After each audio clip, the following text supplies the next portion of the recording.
호주 시드니의 교도소에 수감된 한 죄수가 탈옥을 꿈꿨습니다.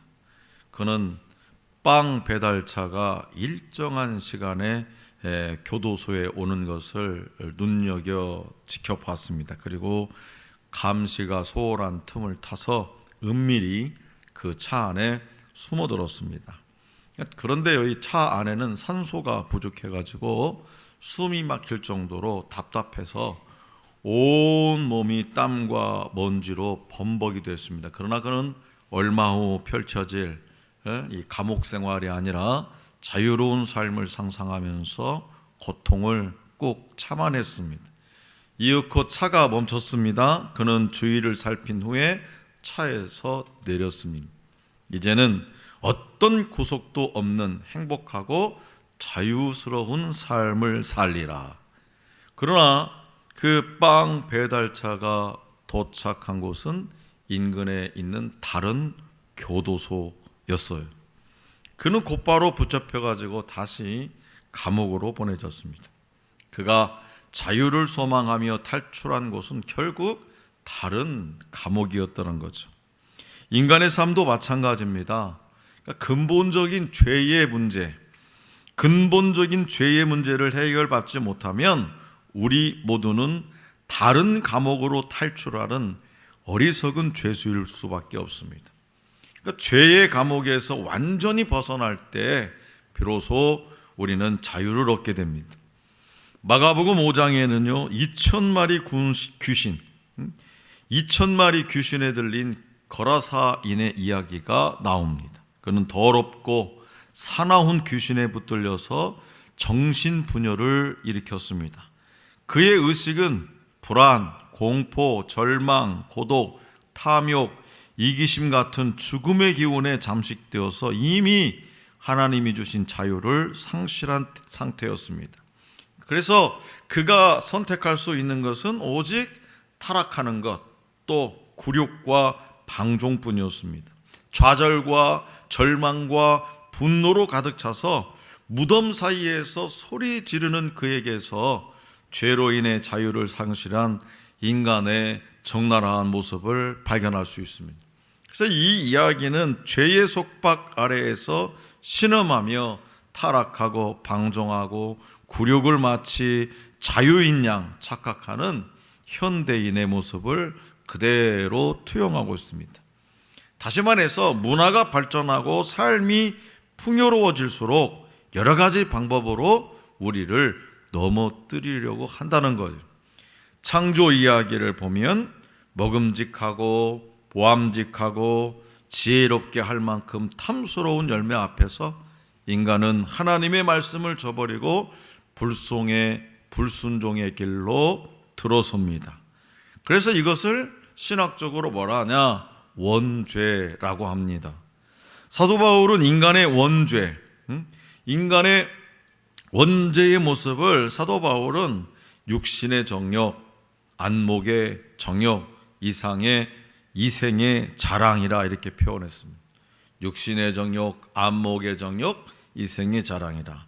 그러니까 율법은 이러한 원죄 아래에 있는 인간이 하나님의 나라를 이룰 수 있도록 하나님께서 주신 거룩한 법입니다. 하지만 정욕과 자랑에 매인 인간은 율법을 통해서 자기의 연약함과 부족함만을 발견하게 됩니다. 그리고 그로 인한 죄를 드러내지 않기 위해서 온갖 형식적인 모양으로 자신을 치장하기 시작합니다.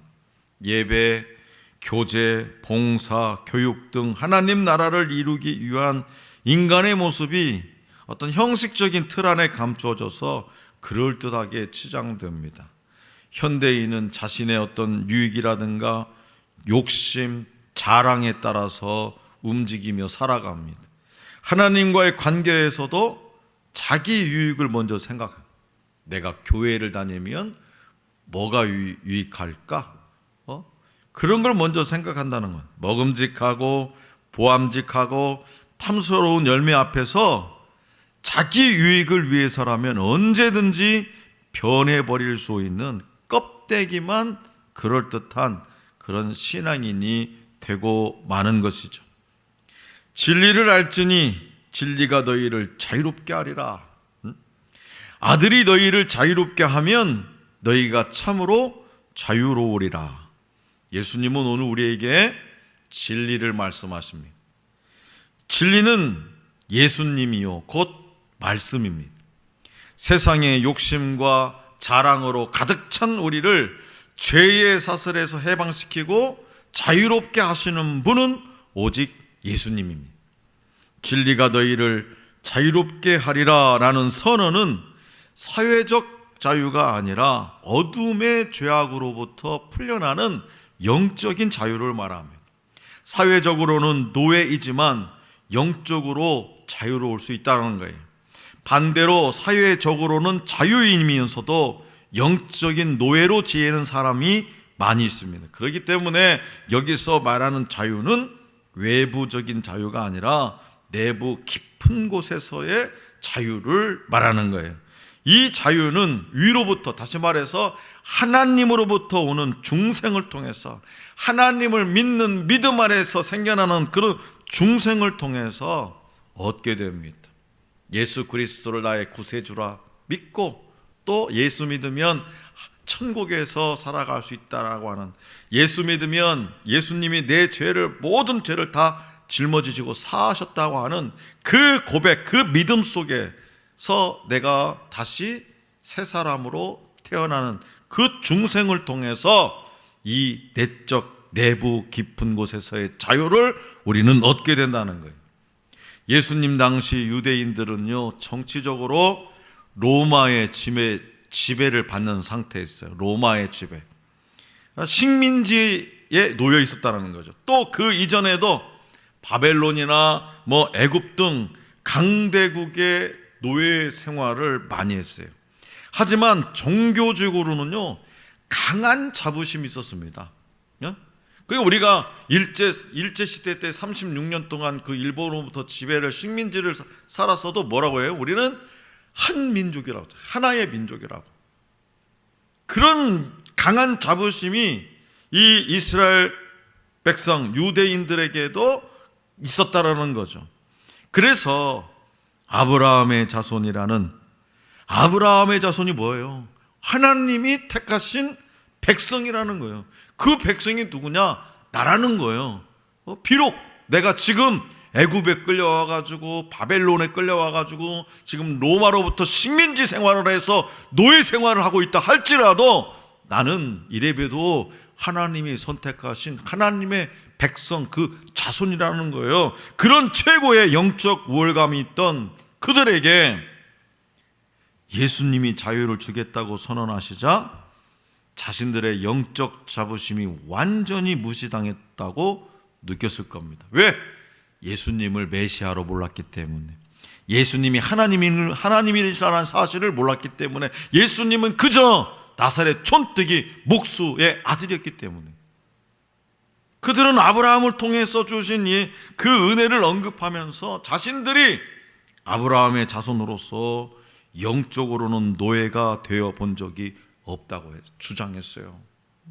비록 육신으로는 내가 지금 노예 생활을 하고 있으니, 포로로 끌려와가지고 이렇게 정말 개만도 못한, 짐승만도 못한 노예 생활을 하고 있다 할지라도 영적으로만큼은 노예가 되어 본 적 없다고 주장했어요. 그러나 그들은 자신들의 죄가 얼마나 무서운지 알지 못하고 있었습니다. 진실로 진실로 너희에게 이르노니로 선언된 죄를 범하는 자마다 죄의 종이라는 사실을 그들은 전혀 깨닫지 못하고 있었다.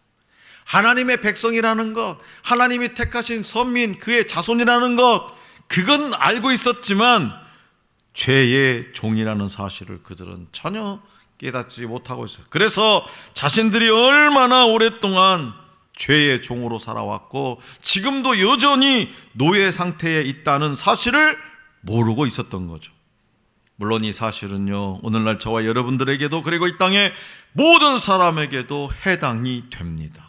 종은 주인의 속박에서 벗어나지 못하고 쇠사슬에 묶여서 자기 의지를 상실한 채 질질 끌려다닙니다.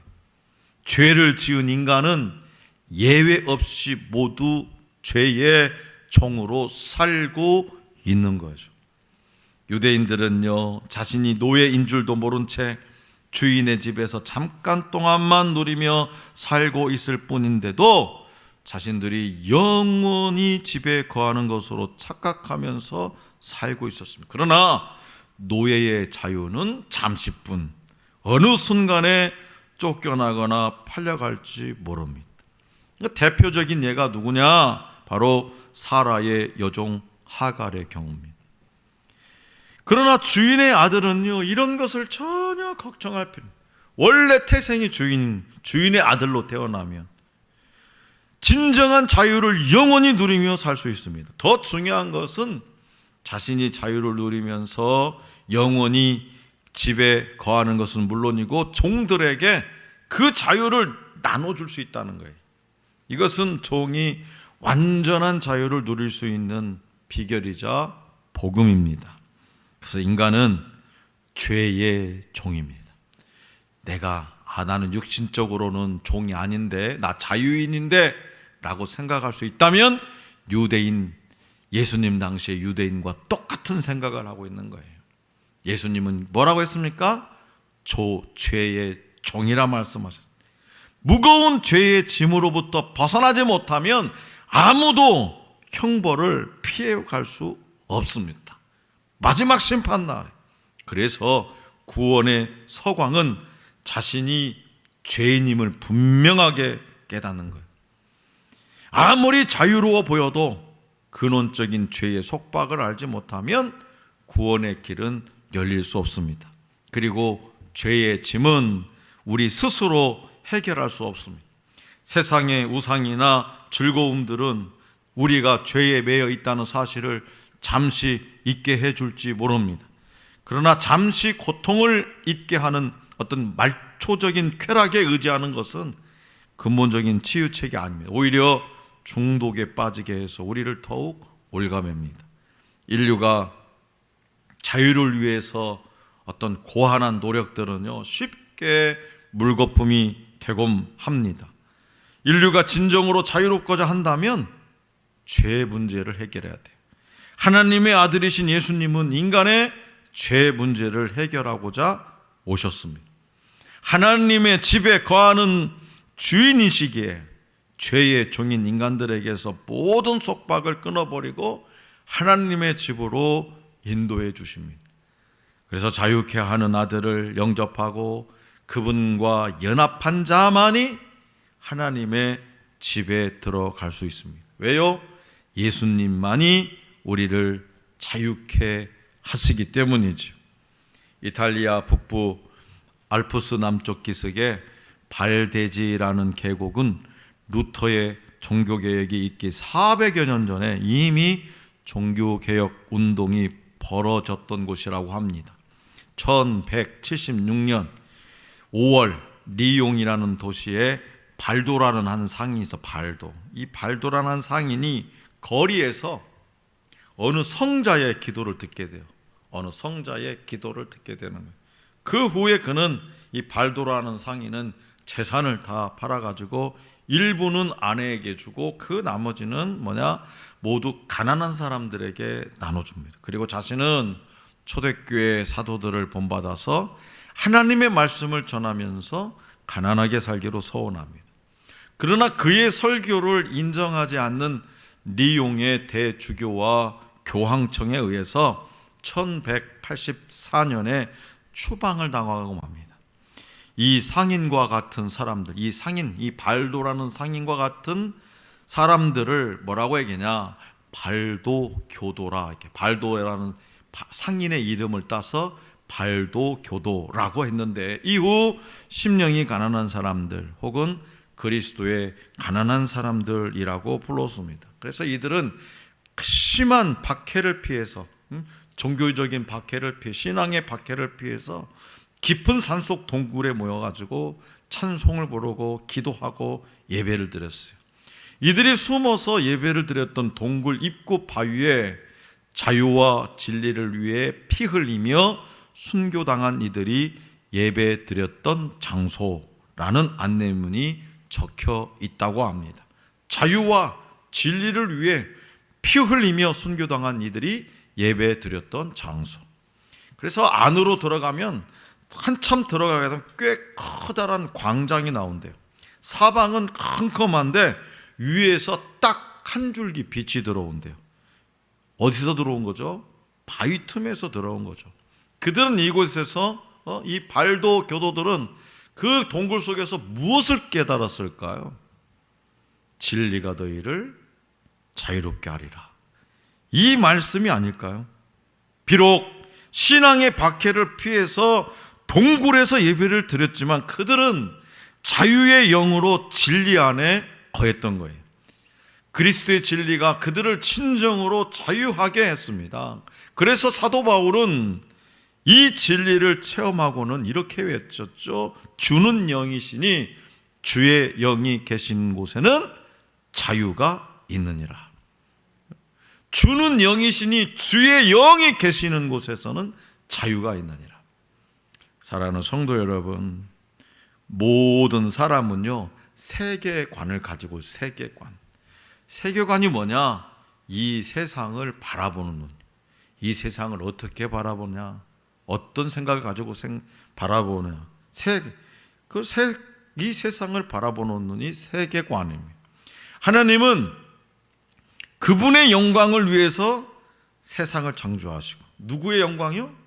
당신의 영광을 위해서, 하나님의 영광을 위해서 이 세상을 창조하시고 그분의 선하신 뜻을 따라서 다스리십니다. 그리고 우리가 하나님의 눈으로 세상을 바라보는 세계관을 갖기를 원해요. 각자의 눈이 아니라 하나님의 관점, 하나님이 이 세상을 어떻게 바라보느냐, 그런 세계관을 이 땅의 모든 사람들이 갖기를 원해요. 하나님이 없는, 그래서 하나님이 없는 세계관은 참된 진리가 없는 인생을 살아가게 되죠. 참된 진리가 되시는 예수님을 부정해. 예수 믿으면 무슨 천국 가냐? 죽으면 끝이지. 천당 가는 것은 여러 가지 길이 있다는데 그 중에 한 길이 예수 믿는 거고, 뭐 불교를 믿는 거고, 뭐 마음의 틀을 믿는 거고, 다 결국에는 한 곳에서 다 만나는 거지. 그래 부정해요. 왜요? 참된 진리가 되시는 예수님. 하나님이 없는 세계관을 가지고 있으니까, 하나님이 바라보는 이 세계관이 없으니까, 하나님은 진리이신 예수님을 통해서 그분의 뜻을 알리셔서 섬기도록 하셨지만 사람들은 예수님을 부정하고 배척했습니다. 거라사에 귀신 들린 자는 악한 영의 지배를 받고 있었어요. 얼마나 강력한 귀신이 임했으면 세상에 2,000마리 돼지떼에 들어가게 됩니다. 그래서 뭐라고 그래요? 군대 귀신. 한 가지 귀신이 아니라 군대 하면 많은 숫자잖아요. 군대 귀신이 들렸다고 하잖아요. 얼마나 악한 영에 사로잡혔습니다. 그렇기 때문에 자신의 의지와 상관없이 밤낮 소리를 지르고 스스로 몸을 상하게 했어요. 이거는요 지금도 예수 그리스도를 부정하는 사람들이 다 그렇게 살아요.